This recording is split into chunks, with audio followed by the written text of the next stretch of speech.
jump into an introduction of our presenter today.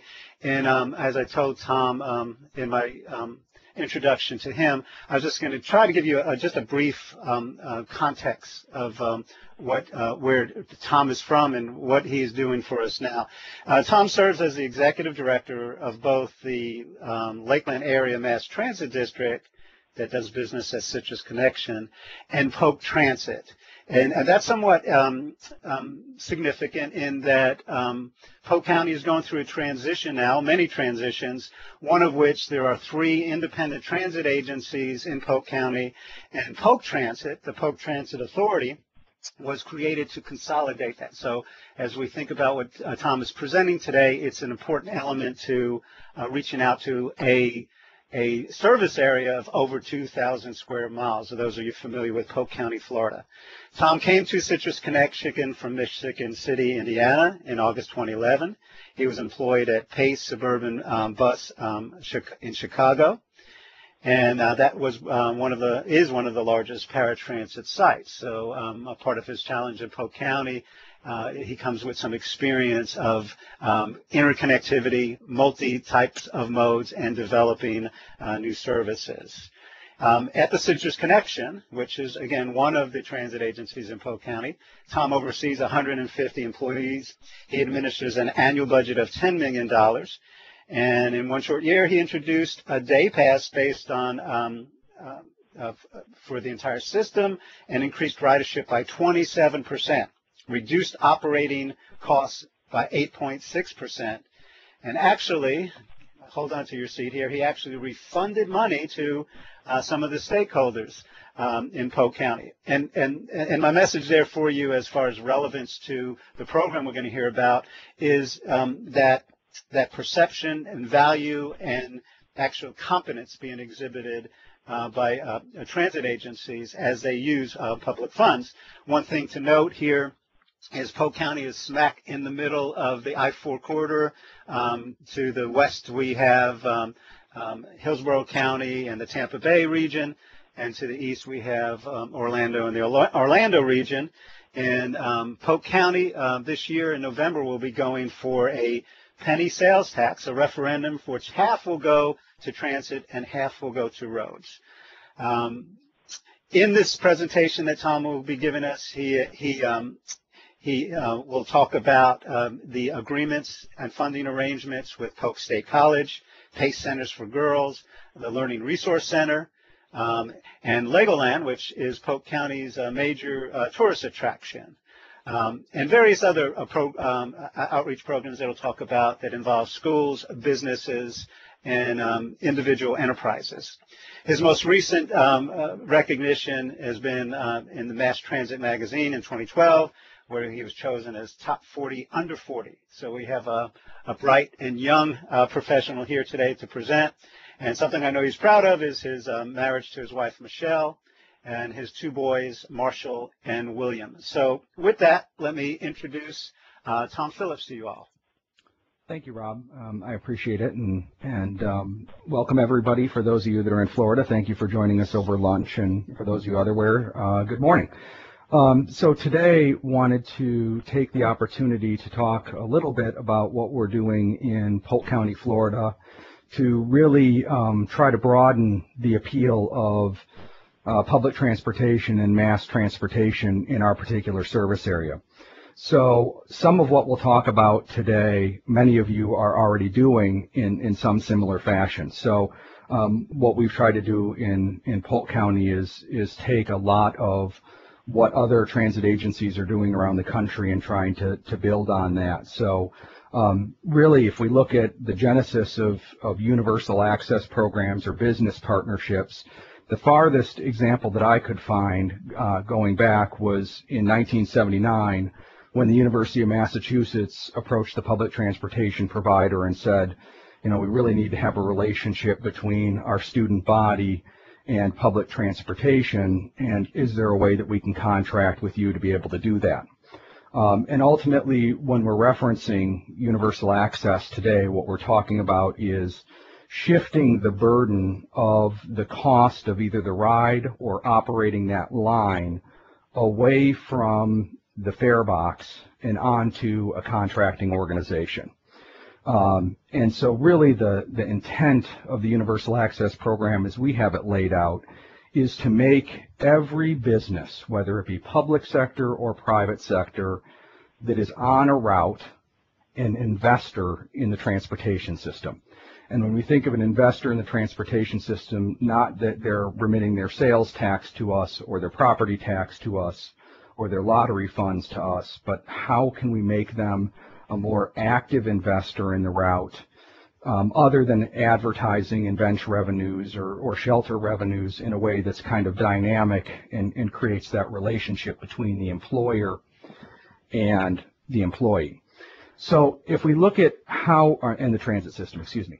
So if we look at how we contract with, I apologize, this slide here is giving me a little bit of a trick there. There we are. There's a couple of different ways that you can look at contracting with any type of public or private entity. And those are up on the screen here. The first is really that you can contract with employees to allow all employees to ride the transit system free of charge, where the employer or the organization contracts with the transit agency to pay a fixed fee for the service rate to all employees to have access to that transit. That's really on the right-hand side of the screen there. You can see that that's what the University of Massachusetts, or here the University of Florida or Florida State does. So Model 1 is really looking at working with that organization for a cost per revenue hour. That is designing a service or looking at the service as it currently runs and saying to the contracting organization, we would like you to pay what our current cost per operating hour in Polk County, Florida. Right now that's $83.65 because this route runs past your business, or this route is going to be, it is a new route, and so it's going to be an incremental cost to our organization, and so we need you to bear the burden of a 100% of the cost per operating hour to be able to operate this. Obviously, that's a pretty simple calculation for us as a transit system to be able to work out. What's the deadhead out there? What are our revenue hours? And put that in front of them. The downside to that is really that it's very costly, and so your organization is going to have to see that you're contracting with is going to have to see a real value in the transit system to be able to bear that kind of cost. Some colleges and universities, for example, use student services fees. Here in the state of Florida, our community colleges, which are now called state colleges, are prohibited from using student services fees to pay for things like public transportation. So our state college got very creative, and they're using bookstore revenues for that. The other way that we market with folks for universal access is to really look at fare box recovery. And that is, we have found much more palatable to both the public sector and the private sector when it comes to how they're going to pay for this service. And what I mean by fare box recovery is we actually go out, and it's very labor intensive, but we do an intensive sampling, for example, of the college students or of an employer to find out over a period of time what the employees would have been paying into the fare box during a particular month or time period. And we contract with the employer or the organization and say, we are going to charge you a fixed monthly fee based on what your ridership would have been based on our sampling, and we're going to charge you that every single month for a 3-month period of time or a 6-month period of time, or in most cases an annual period of time. And we are going to track the ridership, and then we're going to true up either at the end of the year, or we're going to have a varied contract cost for the second or third year, so that as your ridership increases, we're able to make it up on our side. We found that to be much more palatable for the smaller employers and smaller organizations that haven't been able to cover the full cost of operating the vehicles. most of you know, the more efficient your bus system is, the more federal and state dollars you can bring home. So in addition to making sure that we receive those additional revenues in the rear through the contracting services, we also see a de minimis increase in our federal and state funding for that as well. But when we look at contracting with our partners, especially within the private sector, we found that sometimes we needed to speak to them in a way that was different than they had expected. So when we approached Southeastern University, which is a small Bible college in Polk County, Florida, they have approximately 2,400 students. We found that most of their students already had cars when they came to college. But we had a bus route that ran right past their particular area. So when we did our sampling, it was a very cheap monthly cost because they only had a few students who were utilizing the bus system. So what we did was we looked at what is their business and what do they need to do. And their goal as an organization is to create a fantastic experience for that high school senior and their parents that are coming to the university, and get them from a prospective freshman into a tuition-paying freshman. And so when we proposed to them and showed them the numbers that we had, there wasn't a lot of relevancy within the transportation system for them to contract with us. But one of the things that we did here, and this is direct language from the contract with them, we actually said, if you contract with us, if you cover the cost of the vinyl wrap to wrap the bus for advertising purposes, then we will comp you. We won't charge you the $850 a month that we charge for a full bus wrap. So we were able to go back to our board of directors and say, since our advertising utilization of our buses at the time was around 40%, the taxpayers of Polk County will not be out any additional revenues if the capital cost of the vinyl wrap and production of the wrap and application of the wrap is covered by the organization, and we're going to roll a portion of this monthly advertising fee into what will be a de minimis contract for the first year within the organization. So when Southeastern University contracted with us, the way that they were able to justify the cost of the Universal Access Program to the Board of Regents was not the number of rides that they were going to take, but was the cost savings that they were going to see by contracting with us to have a roving billboard as compared to having a billboard up on the highway system, which would have cost them much more. So a lot of times one of the recommendations I can give is you really have to understand what your market is. We have an amazing product in transit, and then it can be anything. But if you always go in and pitch mobility, it may not be what they are looking for when they're looking at public transportation. We have so many other things to offer, for example, the advertising inside and outside of our buses.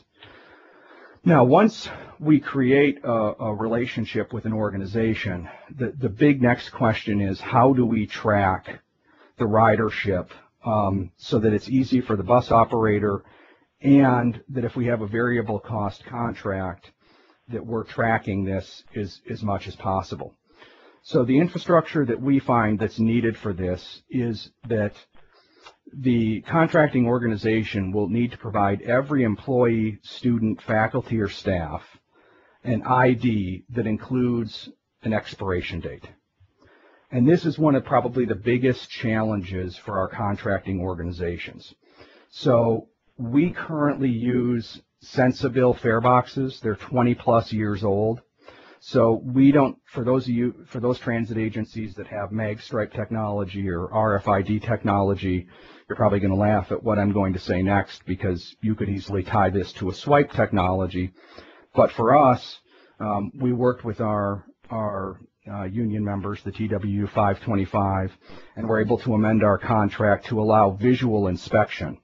So we would train our bus operators and say, this is what the ID of the contracting organization is going to look like. It's Polk State College, for example.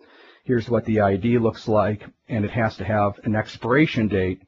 Typically, that expiration date is tied into a semester in the case of schools, or in the case of employers, it's an annual expiration date. So the driver looks at that, validates that that is a contracting organization, and then uses our 20-year plus old fare boxes to type in a code that they have memorized that corresponds to that particular provider.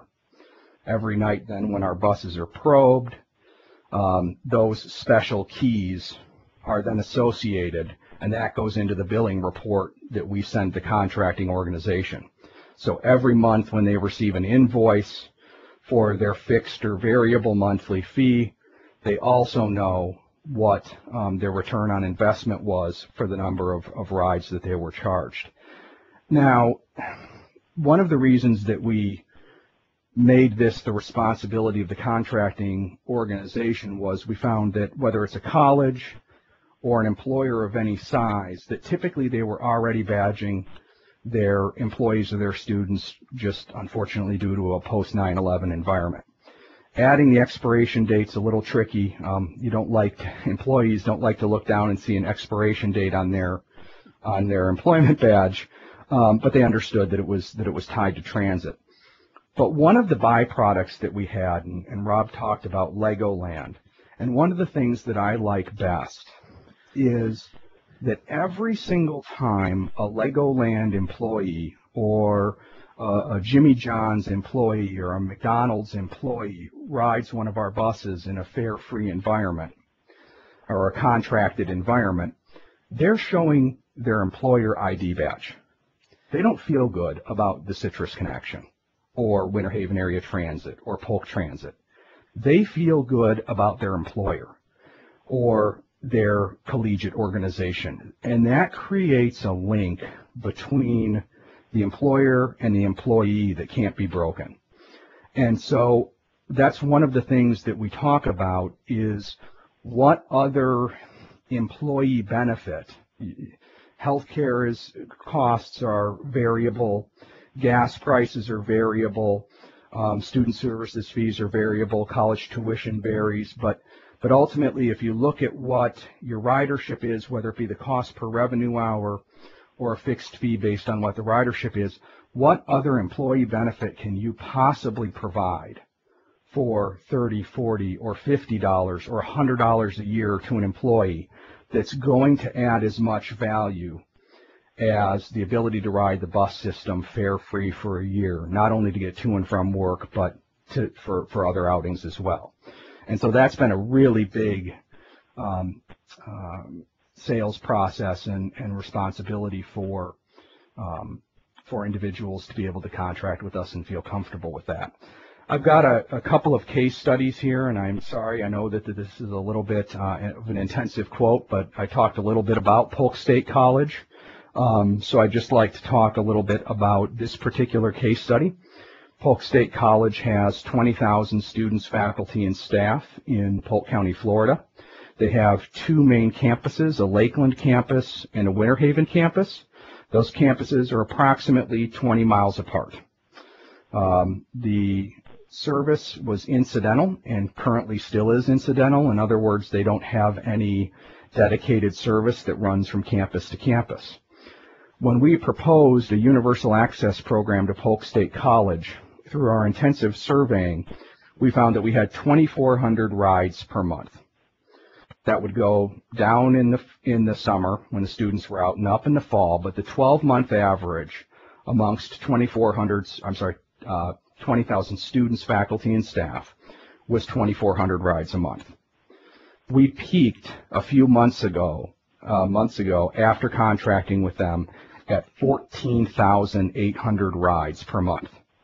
So we went from 2,400 rides prior to contracting with them to 14,800 rides.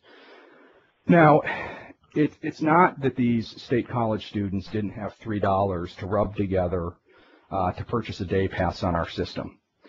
What it shows is I believe, and the Associate Vice President believes, is that it shows that when you reduce the barriers to public transportation use for anyone, in this case a college student, they're willing to try it. And once they try it, they find that they like it. So they go from taking the bus to and from school to using it for their jobs, for social outings. I was happy to hear from the president of the college yesterday in a presentation that 3 of her employees have been able to sell their second cars because they utilize the bus system now so much. And we all know that the cost of owning a vehicle in the United States, the average is $6,600 a year. So for those folks, that's $6,600 a year that they're able to save to put into their education, to put into their children's education, to pump back into the economy. And when we're out talking to our economic development partners across the county or our chambers of commerce, we tell this story because this is money that these people have freed up, wrestled away from their cars, and now are able to spend at our local area vendors. It should also be noted that we hope that because this is a state college, that as these folks transition from being incidental at best public transportation users into what I would call hardcore transportation users, that if we can capture them in college, then we can capture them when they're an employer or an employee as well, and they'll start using it throughout their lifetime because they learned those habits in college. And we'll talk a little bit about what we're doing to try to get them even earlier than that.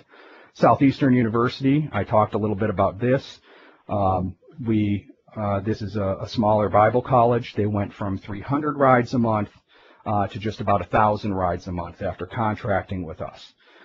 They are currently paying for their contract through traditional student services fees.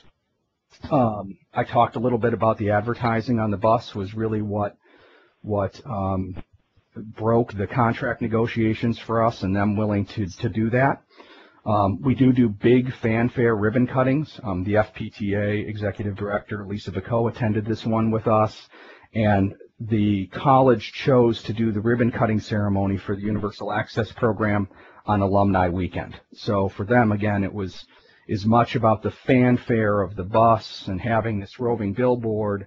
It was that the transit service for the college students was almost incidental.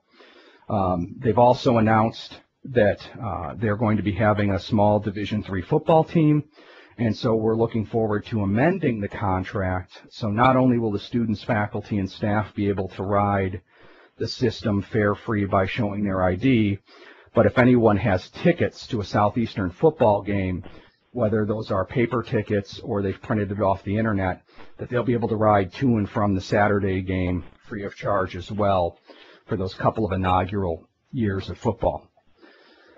Legoland. Legoland is a theme park in Central Florida. It currently employs approximately 1,300 employees. We partnered with our Florida Department of Transportation Commuter Services partners, a couple of them I see on the call today. And we approached them and learned through the process that they spend approximately $8,000 on internal employee training before the model citizen, as they're called, is allowed to head out the door and interact with the public. And their biggest challenge is employee turnover. So getting someone in and then training them and having them leave. And so once we understood that that was their big challenge, we approached them and we said, why don't you contract with us so that we can get your employees not only to and from work, but they can use it for other reasons as well. Because when you look at the app, and Legoland pays a livable wage, but we all know, especially for those of you in the Central Florida region or for folks that have heavy retail, that some people do live paycheck to paycheck. Or have challenges. And so if you have that carburetor go out or a ball joint goes out on your car, that can be a very expensive repair for someone who's struggling financially or doesn't have the appropriate reserves that they should have. Now, without access to a car, it's not that they're broke, it's just that they need to be able to save up a couple of paychecks to be able to get that done. So what the Universal Access Program allows them is for that user, rather than having to resign or call Legoland and say, I can't work for a couple of days while my car's getting fixed, they're able to use the Universal Access Program to be able to get to and from work during those critical times while their car's being repaired. They're able to stay employed, and Legoland is able to recruit and retain employees based on the fact that they know that their employees don't necessarily have to own cars. And more importantly, they're an employer of distinction through commuter services. They are a best workplaces for commuters because they provide this to their employees. I'm happy to announce the park's only been open for, I believe, 3 years. And the Employee of the Year, the Model Citizen of the Year this year, is a 5-day-a-week transit rider. So we were really excited to be able to see that there's so much relevance in the system that the Employee of the Year was a transit user.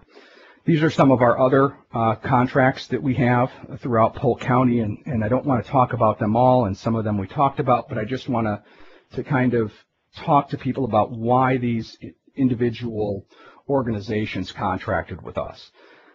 Because sometimes, again, it's not about mobility, it's about how do we help drive business to their door. For Explorations 5 that you see in the center, upper portion, that's a small children's museum, and they were having problems getting low-income families to and from the museum. So anyone who has an annual pass or museum tickets can now ride the bus system fare-free because Explorations 5 pays for their tutoring. LRC Network in the lower left-hand corner, that's Learning Resource Center. They're a center in Polk County, Florida for tutoring, and specifically over the summer, they help students who are being held back at their current grade level get caught up over the summer. If those students are able to get caught up over the summer and test, they're able to rejoin their class at the appropriate grade level. So you can imagine when you're looking at students who are struggling academically, typically there's other issues at home that prevent them from excelling as students. And so by contracting with us just over the 3-month summer period, Learning Resource Center is able to remove a big barrier for dual income families, which is how would I get my student to and from Learning Resource Center? They're able to contract with us to be able to get those there. Everest University, and then Peace River Center, you can see there contracts with us to help drive positive mental health incomes throughout Polk County, Florida. We have, I would say that after you've done a couple of these, most that I've talked about are very safe. They're contracts that make sense, but we have taken some risks. In the lower left-hand corner, you'll see the Lakeland Housing Authority. And so we contracted, not without some controversy, but we contracted with our local housing authority for a program that we called RETAP. And that was the Residential Employment Transportation Assistance Program. We identified 100 individuals who live in public housing who did not have employment, and the major barrier to employment was transportation-related issues. And so we contracted with the Housing Authority for a 1-year period of time so that these individuals could get job training and get part-time or full-time jobs. The goal was to move one individual from unemployed to employed in a 1-year period. I'm happy to say we just did a 100-day health check on this particular contract, and it appears as if we already have 4 individuals who have been able to gain either part-time or full-time employment thanks to the RETAP program. Upper left-hand corner, the COLTS, that is the Community of Learning Transportation Service. We are, to my knowledge, only the second transit agency in the U.S. that has a FTA-approved contract with a school system to allow, we are the 11th largest school district in the nation by enrollment. So the 25,000 high school students of the Polk County Public Schools can now ride the bus system fare-free because we entered into a contract with the school board to move those students. To my knowledge, we're the only transit agency in the U.S. that covers school board students over the summer period as well, so that they can take internships, externships, and we can affect their summer learning as well. Now, it should be noted that the school board largely contracted with us for the system exactly as it is today. We are doing no charter service. There was no stops added. The school system recognized that some students, because of the way the system's designed, would have stops right in front of the high school, and there were other high schools where the closest bus stop was sometimes 2 or even 3 miles away. Obviously, we can't run tripper service. That would be considered charter service. But what our school board has been able to do is, through the massive cost savings of not having to send as many buses when the bell rings in the afternoons, they've been able to have small tripper buses that run from the high school to the closest bus stop. And it's not uncommon now to see 20 or 30 high school students waiting at a transit shelter at 3 o'clock in the afternoon to be able to get to the wider system. Our school system also didn't run any activity buses. So if the bell rang in the afternoon and you had a 2-income family and mom or dad wasn't able to pick you up if you were getting tutoring or you wanted to do athletics or you wanted to participate in the play, it was your responsibility to find a way home. So we're very excited that we've been able to contract with them. And then the one I'll finish up with is B-Fly Bike Tours. This is a very small mom and pop organization that rents beach cruiser bicycles and gives tours of the Child of the Sun campus, which is the largest Frank Lloyd Wright collection at Florida Southern University and historic downtown Lakeland. She contracted with us so that every time she rents a bike, a day pass, a transit day pass, is attached to the handle of the bike. So folks are able to ride the bikes, put the bikes on the front of our buses, ride out to historic areas across Polk County, take the bike off, and really interact. It's been a really exciting multimodal partnership, again, with our friends at FDOT. And Polk County has 60,000 veterans in it. So we partnered with our veterans organizations, and through private donations that we raised largely through the Community Foundation of Greater Lakeland, our local VAs and VFWs, we were able to raise enough money through a memorial fund that now all 60,000 Polk County veterans can ride the bus system for a 1-year period, fare-free, by showing either their DD-214, which is their discharge paperwork with an accompanying ID, or show their Disabled American Veterans card or their American Legion card to be able to ride the system fare-free as well. So today, I'll wrap up with, of the 606,000 people who live in Polk County, 125,000 can ride the bus system fare-free because someone else is paying for their fares.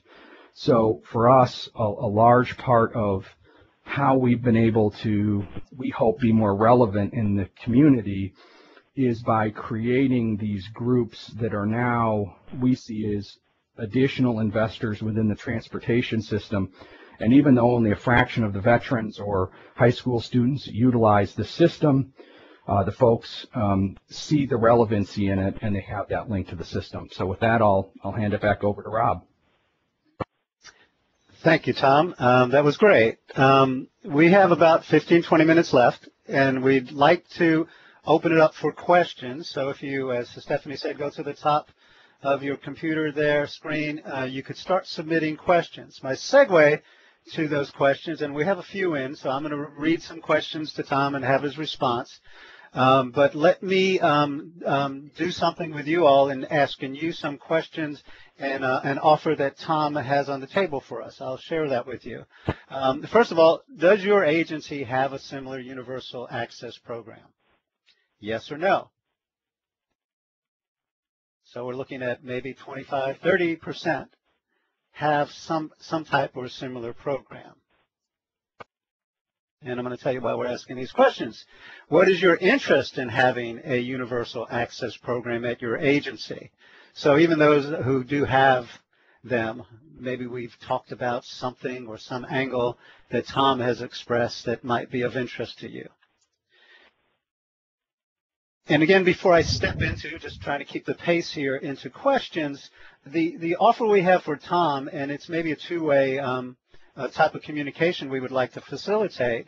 You can contact Tom through his email or through Cutter, we can get in contact.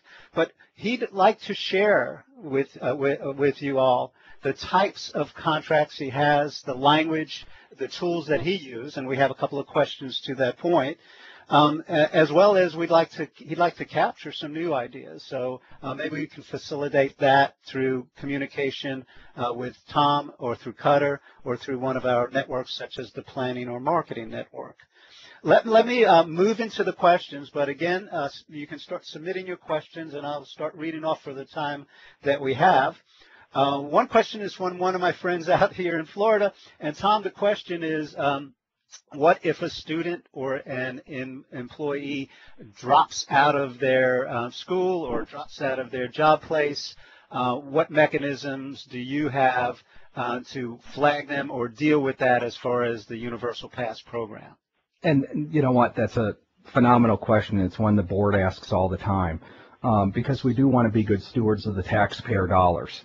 And the best answer I can give to that is, again, we're using 20-year-old fare boxes. So if I had the ability to have mag stripes or RFID, I think the easy answer is that the database could take care of the communication between the employer database and our database to make sure that when that person tries to swipe their card, it's declined.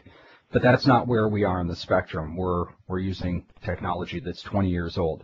And so the answer is that's why we require that even if it's an employer contract like Legoland and it creates a little bit of discomfort with having an expiration date, the maximum expiration date that we allow on any of our universal access contracts is 1 year.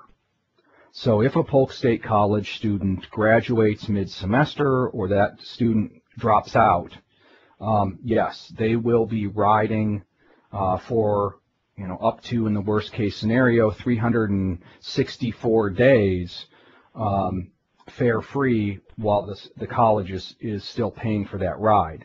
But again, given where we are in the technology spectrum, it's something that the contracting organizations were very upfront with where our technology is, that they understand that that's a risk that we're taking because of where we are on the spectrum. Now, in the case of Peace River Center, where we're dealing with anything from, and of course they're not identified as such, but where we're dealing with anything from mental health issues to rape crisis counseling, and those folks are in and out of the programs much shorter. On those have a 90-day expiration period. So it's more intensive for the contracting organization, but that's how we manage the process with, again, where we are in the technology spectrum. Great. We have a specific question regarding the Veterans Program, and that is, could you give us or highlight again who is paying for that program?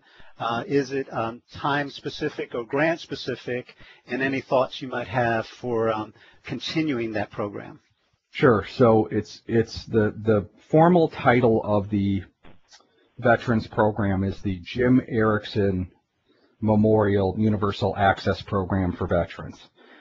Jim Erickson was a veteran in Polk County who had a keen sense of the challenges facing the veteran community in Polk.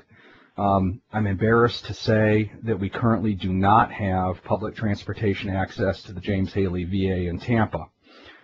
We do have a VA clinic in Lakeland, but we don't have that public transit access yet to the VA hospital. And the unemployment rate, shockingly, across the United States is 1 percentage point higher for veterans than it is for the general population.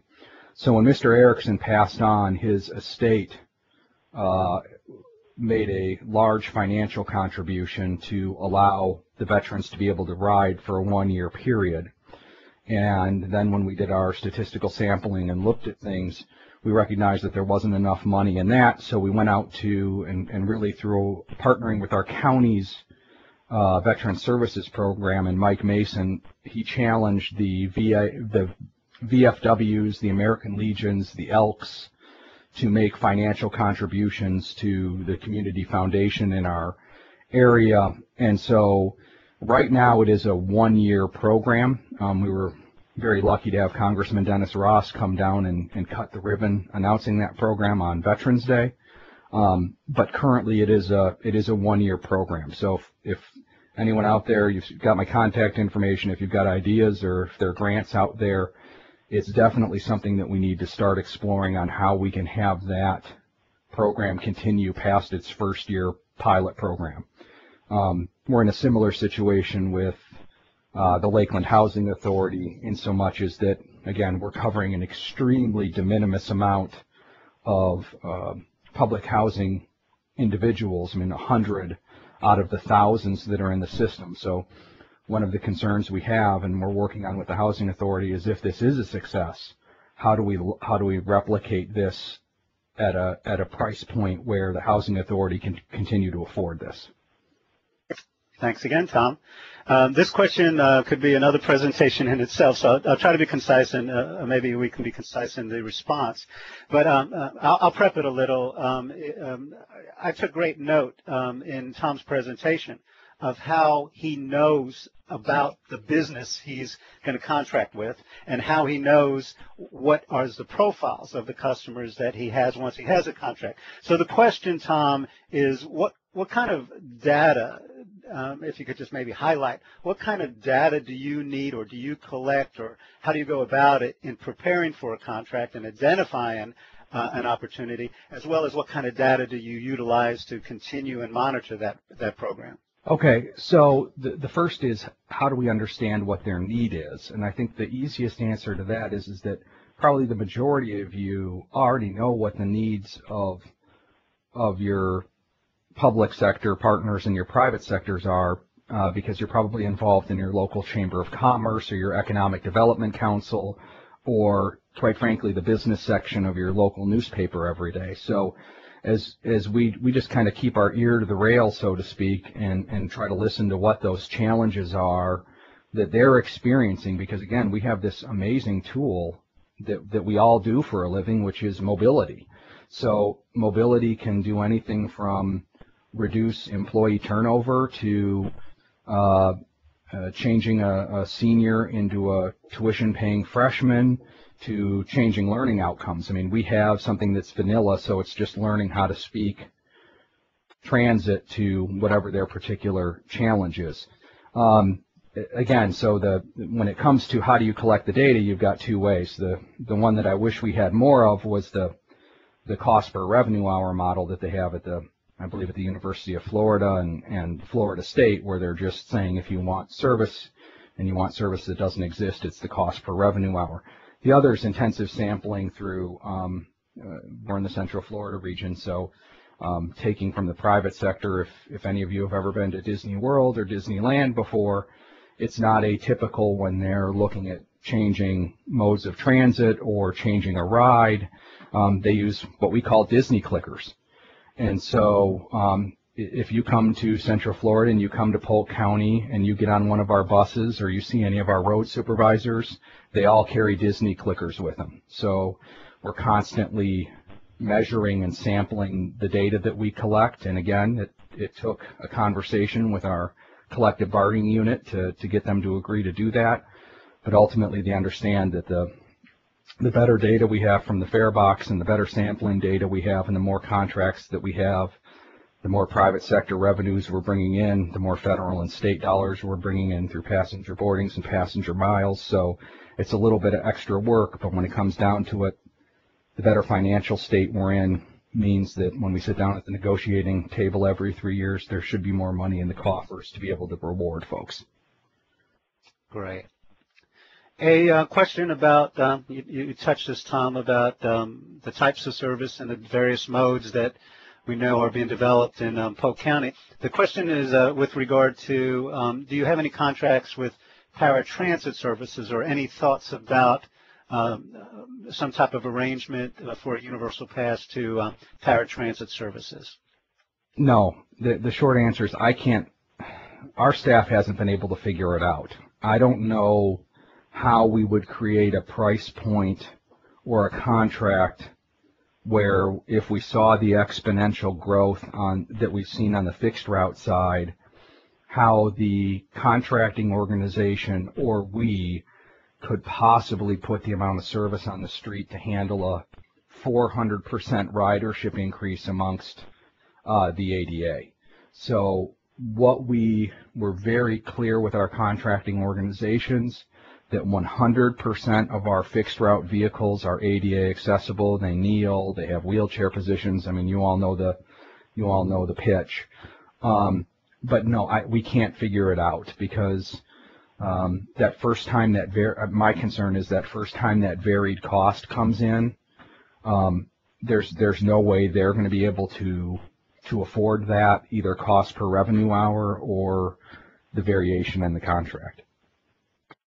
Okay, I think this question is relative to the Veterans Program, and I think the question, again, I'm paraphrasing here, is regarding active military. What might be Polk County's perspective there on providing service to active military personnel? We cover all veterans, all active duty military personnel.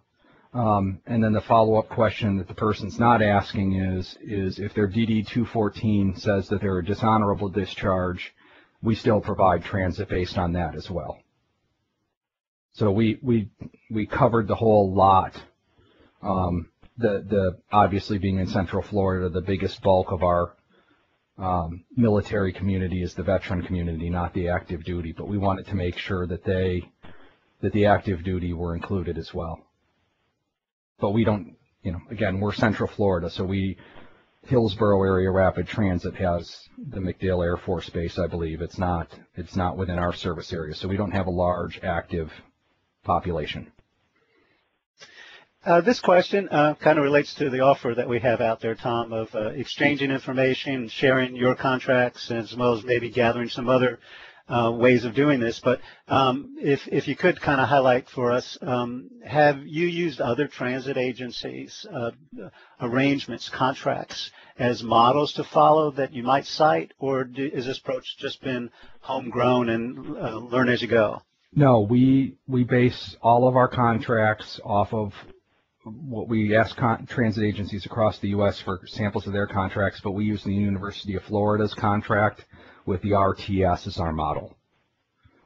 So we didn't try to reinvent the wheel. So the 90% of our contract is identical to the University of Florida's contract with RTS. A question about your comment about the coordination with FTA. And for those of you in the know, I think Tom has emphasized at least several times that no extraordinary services or charter services, which is a no-no. But maybe, Tom, if you could give any insight you have on that relationship with FTA and approved contracts. Sorry, you caught me mid-swallow. Oh, I'm sorry. No, we worked with both again, and I can't say enough about the FDOT staff, Jan Parham, Richard Shine, Ed Coven. They're just fantastic folks. And so we involved them in the conversations that we had at a state level with the school board very early. And as we were going through this contracting discussion, we were going through our triennial review. And so we simply submitted a sample of the contract to the FTA, and that contract was reviewed as part of our triennial review. We have over 1,700 stops. We submitted all of those stops to show there was not going to be any additional service. And largely, I expect when our next triennial comes around in it's about a year and a half now, that they'll be checking to make sure that we don't have any modifications. Again, what the school board innately understood that, and quite frankly, it was they're the ones that bore the majority of the anxiety or questions from high school parents to want to know why, if my child goes to high school A, just because of the way the system was designed when the school board bought it, they've got 3 bus lines coming past in 20-minute service, but my student lives 2.88 miles, or the high school's 2.88 miles from the high school. Again, we can't do anything about that. The school board understood that, but the school board's able to run that tripper bus that we can't run because they're saving tons of money. I wish I had an exact quote, but they're getting that together now. they're saving a significant amount of money by not running as many school buses after school, or those de minimis activity buses are now running 2.88 miles instead of 15 or 16 miles. We haven't gone through a summer yet, so I have no clue what to anticipate the summer ridership will look like. That's going to be very interesting. Okay. Another question, I guess, is stepping back a moment, looking at this program, and as you've expressed, has maybe done some good PR for you in the community, and in your words, provided some relevance of mobility service to the needs of the community. But maybe can you respond to the question I think is being asked is, what has this done for the image of public transportation? How has the political realm and the business community reacted to this effort? Well, we were largely, I mean, anyone who's in the state of Florida knows, we were extremely irrelevant.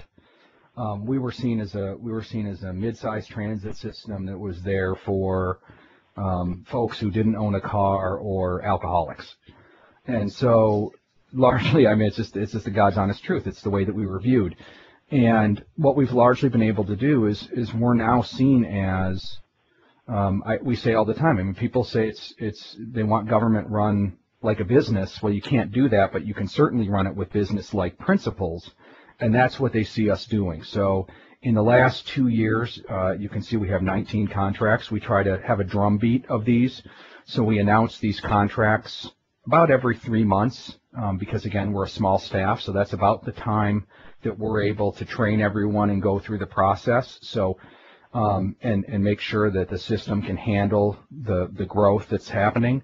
So largely for the last 2 years, if you look at the Lakeland Ledger at theledger.com, you'll see a steady drumbeat of positive public transportation news every 3 weeks over the last 2 years. And so what we've seen is that we don't need to spend as much money in marketing and running advertisements on the radio and the television, which are ungodly expensive, because the community sees us as an asset because they're reading about it in the paper and they're reading about good government rather than $500 toilet seats and golden hammers and those kinds of things that so often capture the imagination. So if I can tie it to it, I don't necessarily know that we would have even gotten our issue on the ballot earlier this week if we couldn't show the relevancy to the community that we've had. That's not why we did it, but certainly when you have a public hearing for a ballot initiative for a sales surtax increase, and at 1:30 in the afternoon on a Tuesday, the room is full because people see so much relevance in the transit system, that's something that we're very prideful in. Excellent. On that note, I'm going to stop with the questions because of our time frame. And Stephanie, I think, would you like to move into the evaluation information? Thank you.